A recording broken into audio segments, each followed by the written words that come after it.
ময়না cinema এমন একটা গল্প, একটা বাস্তব একটা ঘটনা। এই সিনেমার মাধ্যমেই কিন্তু আজ আমি বড় পর্দায় আসব। যত ময়না নামের মেয়ে আছে তারাও যদি এই সিনেমা হলে এসে সিনেমাটা দেখে, আমার সিনেমা হিট। ময়না সিনেমা যে সিনেমা ভালোবাসা দিবসের দিন রিলিজ হচ্ছে 14ই ফেব্রুয়ারি। তো সেই সিনেমা দিয়ে আজকে এটা আমার থার্ড ফিল্ম।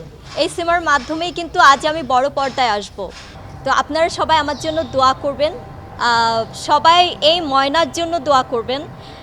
আমি মনে করি বাংলাদেশে যত ময়না নামের মেয়ে আছে তারাও যদি এই সিনেমা হলে এসে সিনেমাটা দেখে, আমার সিনেমা হিট। ময়না সিনেমা এমন একটা গল্প যেটা হচ্ছে একটা বাস্তব একটা ঘটনা, এবং এই ঘটনা ধরেন 100-এর মধ্যে 70-80% মেয়ের লাইফে কিন্তু ঘটে থাকে।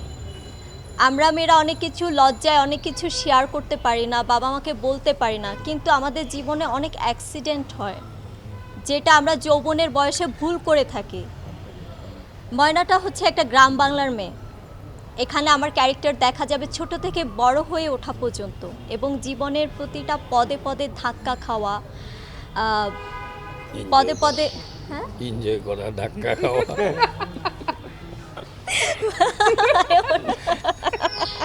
হ্যাঁ, জীবনে এনজয় করতে না পারলে তো জীবনটা আসলে সুখময় হয় না।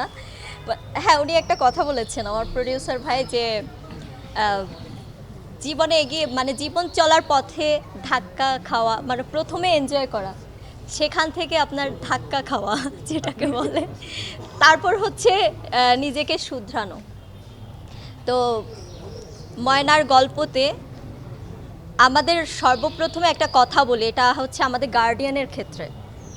তা আমাদের বাবা মারা কিন্তু আমাদের বিশ্বাস করে স্কুল বলেন, কলেজ বলেন, কোথাও যাওয়া বলেন, বিশ্বাস করে কিন্তু একটা মেয়েকে ছাড়েন। কিন্তু আমরা সেই যৌবনের ভুলটায় আমরা প্রেম করে বাবা মায়ের সেই বিশ্বাসটা নষ্ট করে ফেলি এবং আমাদের চরিত্রে দাগ লাগিয়ে ফেলি।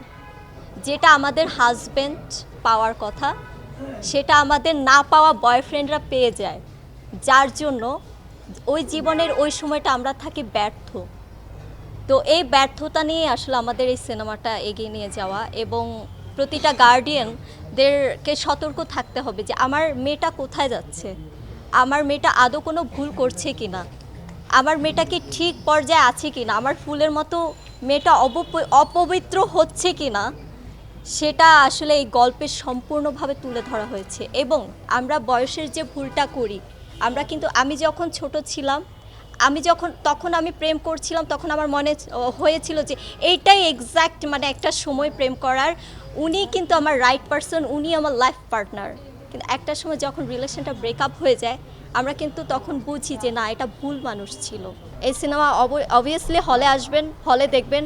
এই ভালোবাসা দিবসে আমার ভালোবাসা, আসলে আপনাদের ভালোবাসার মন জয় করার জন্য আমি ময়না হয়ে বড় পর্দায় আসব। এবং লাস্ট একটা কথা আমি বলে যাচ্ছি, ময়না সিনেমায় আমার অনেক কিছু সিন আমার করতে হয়েছিল, যেটা অনেকে ট্রেলারে দেখেছেন, দেখার পরে অনেকে বাজে মন্তব্য করেছেন, আবার অনেকে বলেছেন ক্যারেক্টার অনুযায়ী আমি ঠিক ছিলাম। আমরা অভিনেত্রী, আমরা অনেক রকম ক্যারেক্টার প্লে করব, আমাদের করতে বাধ্য। দেশের বাহিরে কিন্তু তারা ক্যারেক্টারের জন্য জীবনটাও দিতে রাজি। সেখান থেকে আমি যে ক্যারেক্টারটা প্লে করেছি, আমার যে বাস্তব রিয়েল লাইফ স্টোরিটা দেখানোর দরকার আমি সেটাই করেছি। তার মানে এইটা না আমার সিনেমা খারাপ, তার মানে এইটা না যে জ্যাজ মাল্টিমিডিয়া খারাপ, তার মানে এইটা না যে আমি রাজরিপা খারাপ বা আমার হিরো আমান রেজা খারাপ। অবভিয়াসলি আপনাদের সত্যতা তুলে ধরার জন্যই আমরা এই ক্যারেক্টারগুলো প্লে করেছি। তো খারাপ না ভেবে আপনারা সিনেমাটা দেখুন কেন আমরা এই খারাপ সিনগুলো রেখেছি, বুঝতে হবে, জানতে হবে। এবং ভালোবাসা দিবসে গার্লফ্রেন্ড বয়ফ্রেন্ড একটা মানে মজার মুহূর্ত কাটাতে হলে বা ধাক্কা খেতে হলে সিনেমা হলে যেতে হবে।